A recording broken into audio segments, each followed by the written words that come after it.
Dear human, dear soul, I welcome you to my podcast series, Conversations with the Universe. Since a near-death experience, I have the gift to communicate with subtle levels of the cosmos. The knowledge from these for us invisible forms of energy I capture in my books, and it is now a great pleasure for me to share this knowledge, these conversations, with you as a supplement to the books. Please excuse me if the terms and articulations are not perfect. Our mother tongue is German, but we try to translate it to the best of our abilities. Thank you. So, my dear Padawans, we've actually reached the last episode of this season. It's season 5. I can hardly believe it myself. We've felt like we've done 150 episodes here in the podcast, and I want to now, as always at the end, and usually also at the beginning, but especially at the end of a series of episodes, mine, share thoughts, and of course check in with Gabriel, who, as always, the other entities read them grandly, by the way, I think. Oh, thank you so much.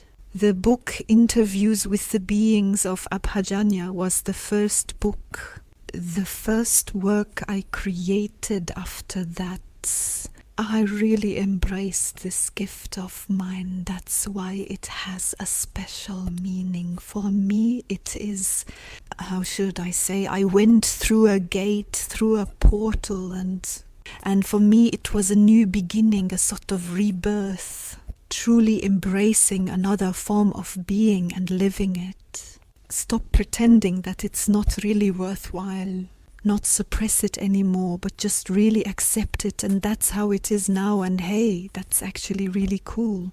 And now in this season that we have read here, witness this journey, these first steps of mine after that goal. Every question back then, it really has been 10 years now, every question was still with many a bit of uncertainty. I was asked back then, I didn't know anything about it. I mean, I had no idea. What's it all about anyway? I was totally new to this area.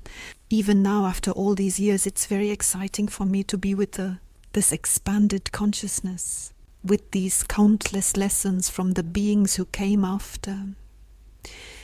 To read and feel these words, these answers.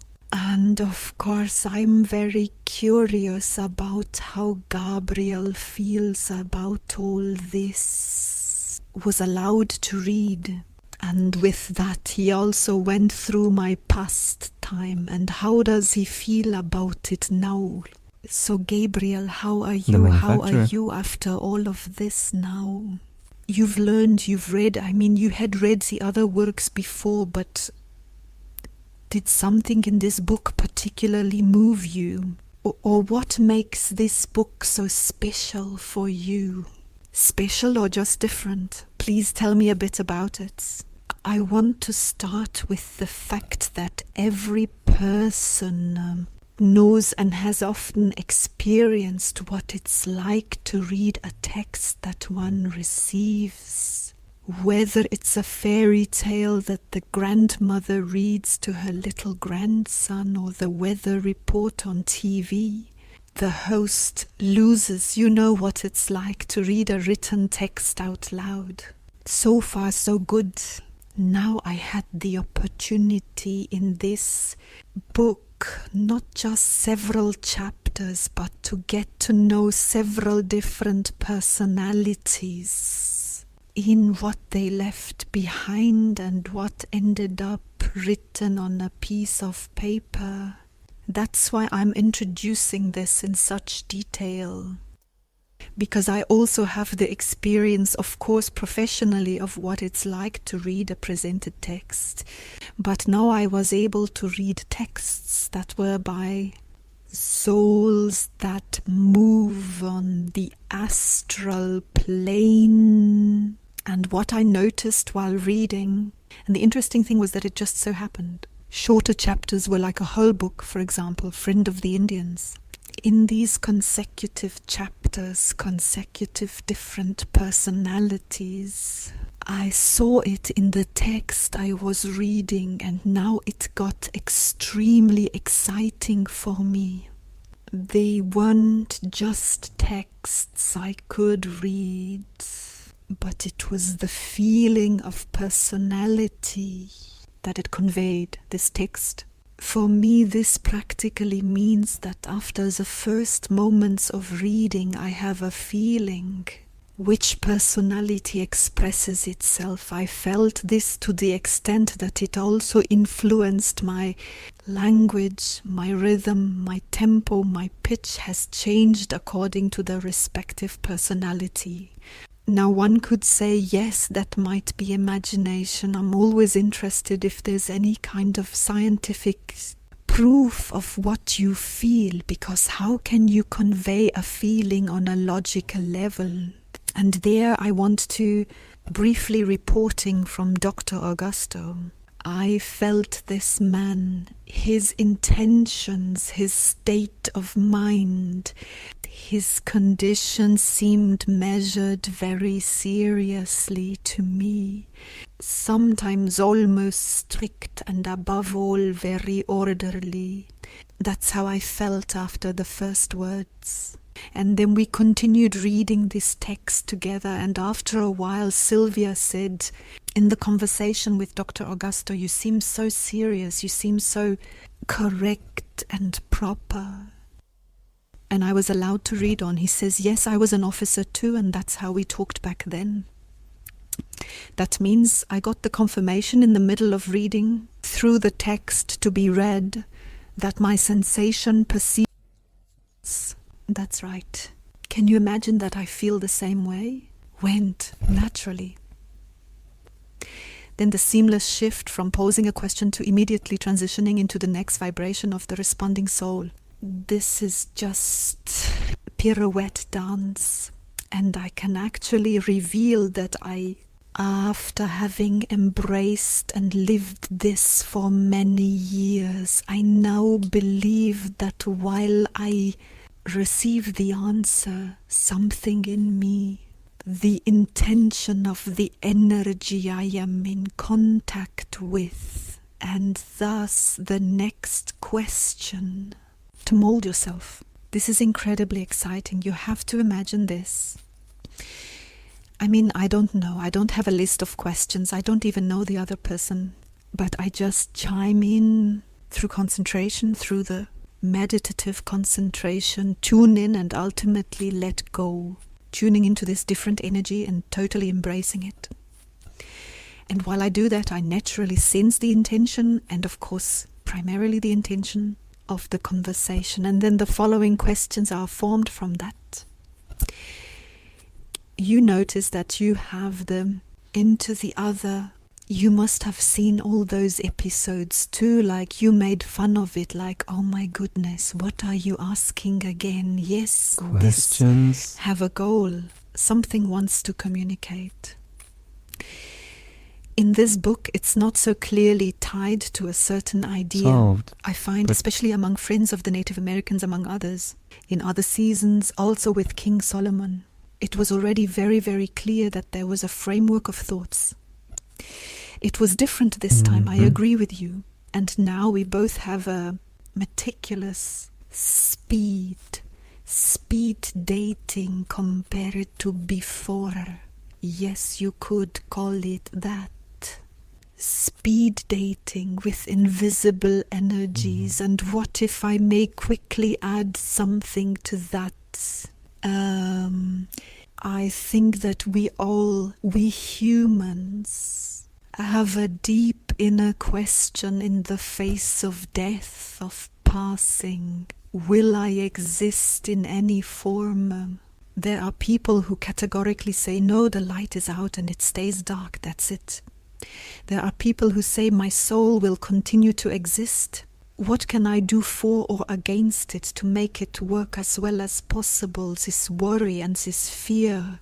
What will happen after the transition? It is quite normal and human.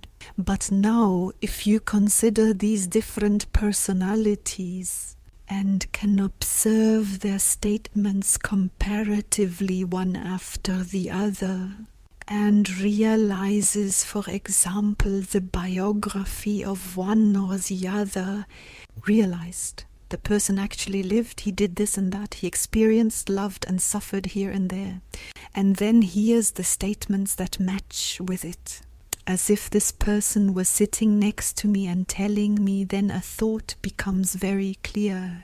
The core essence of your soul remains existent, and it can be seen as another I am.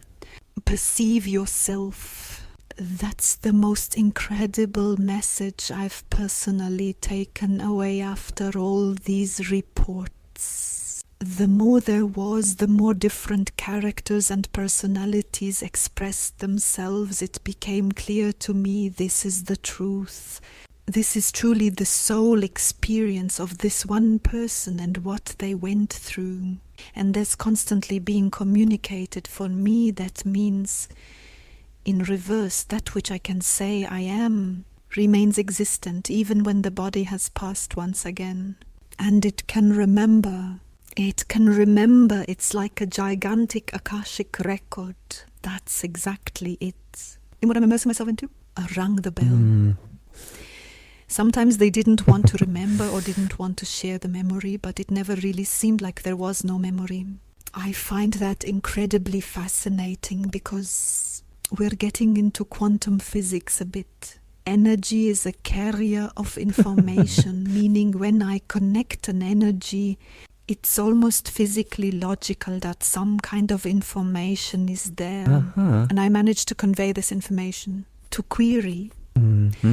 But at the same time guided by the intention of the energy, so that the questions really have this intention, this being, what you just said, this core that you really are, to truly reflect that. Yeah. So I'm not asking now, I ask Dr. Augusto how he felt when he met Maria, because that was the story of Domo Ingrid.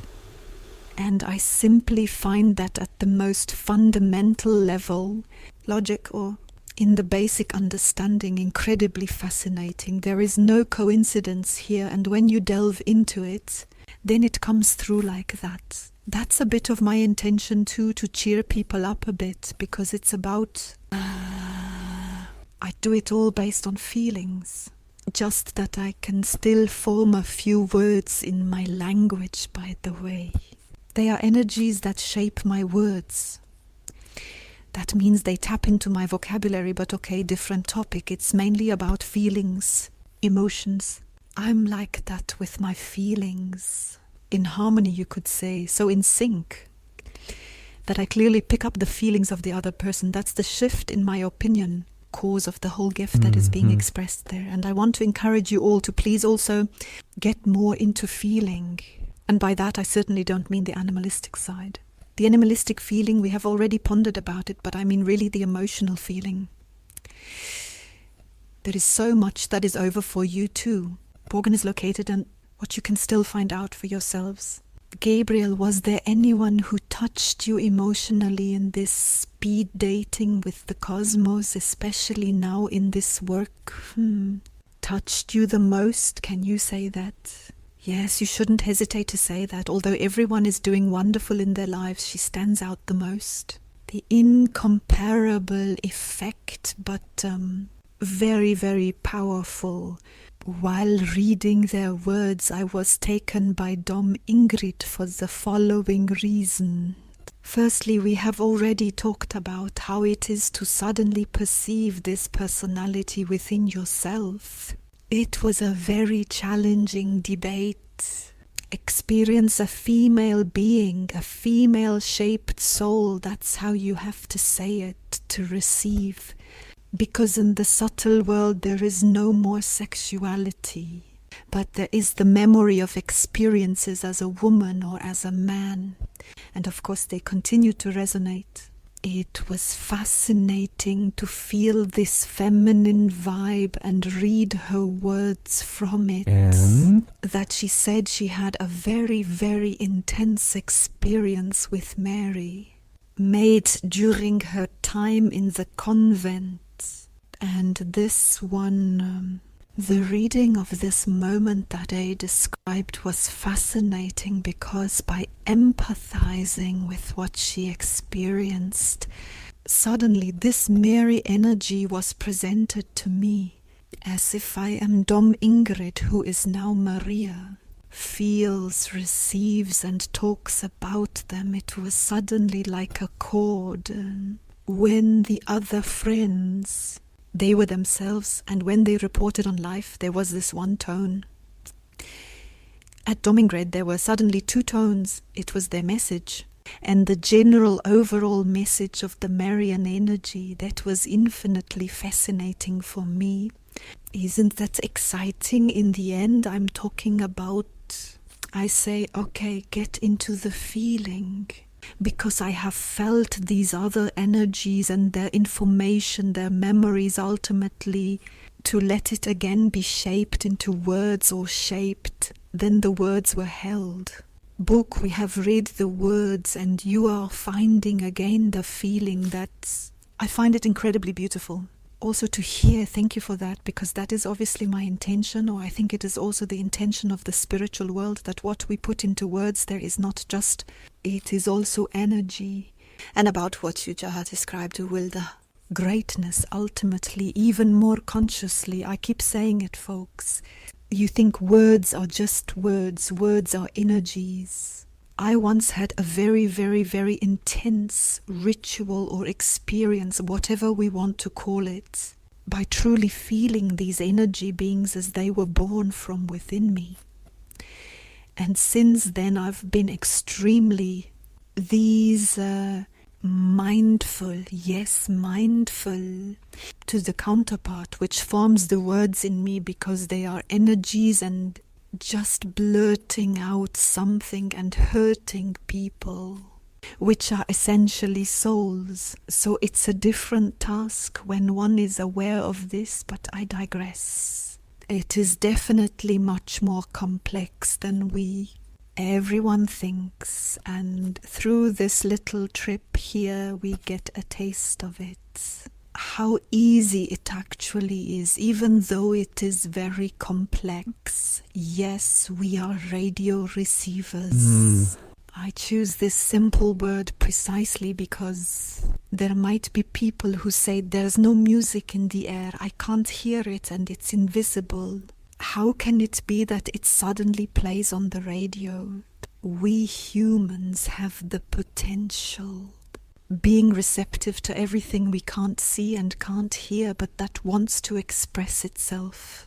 And I now want to encourage all those who have listened to us till now, all our rows of people, maybe one more time, a place that meant a lot to you when you listened to it, and to listen again with the willingness to actually feel the being that's reaching out, and not just as it is often said, to experience cognitive content, but the heartfelt vibration of these souls expressing themselves there, this infinite love power that they all carry with them from the level they have reached. And if you get ready and open up for it, then you have what they always want to achieve, our friends on the other side, namely healing.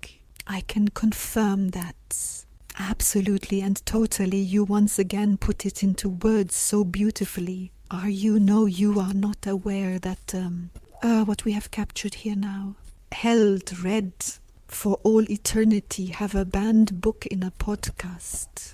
A forbidden book, I emphasize it. A forbidden book, does that make it more exciting now? Yeah, great. Why forbidden? Why? It says in this book, in the back part, we did not read it because it is not relevant for you now, but there is a Casa guide. This Casa guide, he was pushed by the entity, the patron of the entire Casa Dominatio. You have it as the first chapter of these 7. Met. He asked me, could you please comment on the Casa guide for me, make a few corrections, and that's what we did. And what do you think happened next? You're going to tell us. That, of course, upset the authorities, who were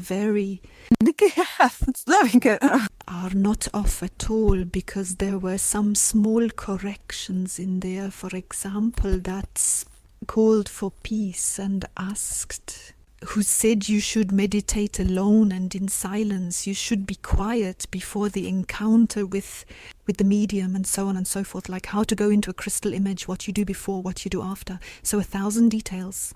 And the gentleman didn't like that because it broke the casa rules. The folks, meaning the people there on site, written, sometimes a bit questioned, and also, yes, have refuted, have corrected, have indeed. And then the whole thing was because of that. Book bans. Isn't that great? I mean, there are so many contents that are really helpful for Subtitled by people, the but then community. some regulations just the system of casa criticized a bit, the whole book. And therefore all the knowledge was immediately withheld from people. But I think it's cool. I can now say I wrote a forbidden book. Yeah, Giordano Bruno would definitely congratulate you if he were here now. And Galileo would also say, my God, she had the courage. I didn't have it, only at the end. My deathbed, I said, and yet it moves. What am I briefly getting at with these humorous remarks? If among our listeners should be given to Catholics, then I ask you not to feel irritated. That these entities are calmly and clearly criticizing the form of the Catholic Church because it's justified. If you want to summarize it in one sentence, they criticize that the Catholic Church preaches and demands forms that ultimately conveys love and vibrancy, make impossible. Let's just take a look at how the feminine is treated by the Catholic Church, by the Catholic priesthood. Well, then we know what will be said. If we assume that the body is something that must be overcome and conquered, to get closer to God, there would be an endless list of demands I could enumerate that all combat vitality and the capacity to love. So if souls on the subtle level experience the true vastness of love, they say, these forms are not suitable for connecting us to the infinite and increasing our capacity to love, then this is a clear, calm, objective statement from souls who are as close to true love as no one else. Can you name a religion where it is different? No, all religions are mistaken in laying down forms that perhaps tame the social fabric of a society, but have nothing to do with freeing the soul, freeing the person, or freeing a person's capacity to love. Point one. And all religions, from their inception, they not only underestimated the feminine, but vehemently suppressed it. The small and well-known example of Mary Magdalene is just one of many footnotes, like feminine, partnership, equality. The ability to love in women was eradicated from the start by the Catholic Church, misinterpreted and suppressed. And if you want to delve into Buddhism away from the others, friends, I don't even want to talk to you with your veiled women, but if you want to understand Buddhism, you have to mention it is not a religion. That's what the Buddhist himself says. I'm not a religion, a philosophical guide that leads us out of human suffering. Could be so far so good. Only if the founder of this philosophy itself has said, if you include women, his work will no longer exist in 500 years. Then you can find purest misogyny there too, all of it. What molds people into thought forms that do not aim to expand the breadth of the soul, the opening of the heart, the willingness to see the other as a valuable, loving counterpart. I want to be a bit provocative. The devil's work. Okay, we'll allow it for now, as long as you understand we really don't like it, as you know. But can you imagine, what will Sylvia ask now? She wants to know why that is like that. I don't want to get too much into it now, but it's really It's burning in my soul. What do these men have, the ones who impose on these women in all these religions on this planet? Suppressed like that and packing cloths. And don't ask me what those people are saying. What's their problem? What's going on? That would be now, how do you say, making a big deal without limits. Maybe we should do a podcast about the questions of male and female emancipation. Who sets the table? Who has the remote control? This could really be endless. Let's go. I can only say in conclusion, because now I want to say something positive. There are isolated, very small, fragmented cult cultures, miniatures on this planet, where society consists of happy men and women living happily together. Some islands, somewhere south of Java, they tend to get along pretty well with each other. Okay, did not spread worldwide as a religion. Why not? Because all other religions, I just want to briefly state, not conveyed to humanity from an inner strength, but usually about a dictator who imposed a religion on his society. That's the truth. Mr. Constantine, the Roman emperor, decreed that Christianity should now apply to the entire Roman Empire. We also know what the followers of Mr. Muhammad do with their swords on the green flags. And even Mr. Ashoka spread Buddhism too. After winning a battle with 100,000 dead, which he thought was a bit too much, he said, "From now on we all need to be Buddhists." All these teachings, which ultimately are not rooted in love, work, not exclusively act in love towards all beings, were forced upon society by dictators. I'm waiting to see if someday there will be a spirit, a philosophy, a loving event that is passed on to people through its power of love and doesn't need a dictator to enforce the rules.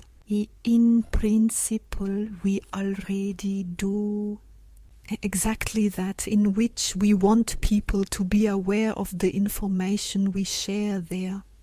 The S shares in the form of these books and in the form of this podcast to remind through this information, and ultimately to be reminded within you to feel this again from within and act from that. At the latest, you check and realize, hey, something is totally weird. It's completely different. What these entities are saying and what I'm told in my religion, that doesn't quite fit. How can that be? They're telling it from another level. Not quite human anymore. They have their experience. They tell us about their transition, how it was, how they felt, have experienced outside of the body, previously still in the body, and how they now perceive the world, life being in space, and that feel the effect in the cosmos. Why is it so different, and why do they keep talking about love and consciousness? And our religions don't do it this way, as you just beautifully summarized. So I really see it as one, and that fulfills me a lot. So a very important deed, doing what we are doing here, simply, honestly, and I really hope that it outlasts us and touches you all, the concerns. So sooner or later, one way or another, it's not just information. My very, very, very big request to you, whoever is interested in this content, attracted in some way or another, I really advise you to pick up a book. There's more info in there, and above all, it's something else entirely to read it in silence. What Gabriel just wonderfully articulated, that he felt these energies, he still can't always convey to you when reading. But if you quietly and meditatively reflect on these texts and this knowledge, if you record it differently again, you will learn and practice another form of perception. And I don't think they are unimportant, because then it goes on and on. A little more into that emotional level, into the contact with those energies that are constantly talking about love and consciousness. That's why please also take a moment to perhaps flip through one of the books and reflect in silence and calm, wherever, at whatever moment in your life to read. In this sense, I would now like to slowly come to an end here. Thank you very much for listening, for your constant attention. I see we are growing in numbers. That makes me very happy, really. And I'll just quickly drop a little teaser here. I hope to get you all on board in my mission. One vision was, during a deep meditation many years ago, to build a network where we all come together and exchange ideas on these topics and help each other grow there. This network will soon come into the world, no matter when you hear this. Could it already be in the world? Then please take a look. Maybe it already exists. It's called SPAN. That's the abbreviation for spiritual network, and it should. Being a social media network is where people engage with different content aside from just war, terror, incitement, division, my house, my shoes, my makeup, and whatever else, my car. Don't waste your life. Really find inspiration for your soul, for exactly this content that we share so consistently here. In this sense, thank you, Gabriel. Do you want to say something to close at the end of the season? From these many seasons, what would you like to share with people? So, 2 things. When what happens to you is what happens to us here. More and more as we read, that you go into the vastness. I would be very, very happy. Forms are good to get through everyday life. We need that. But the truth of the soul is the longing for vastness. And I would prefer if it all happens joyfully, lightly, and playfully. So I would like to conclude with the following words. Sunny and onward. I'm primarily just really glad you're all here, and I hope that we'll see each other soon. To the leg, goodbye. Exchange even more on these topics there, and of course, there will be more podcasts. But above all, I want to remind you all, carpe vitam. Use your life. Thank you for listening. Love.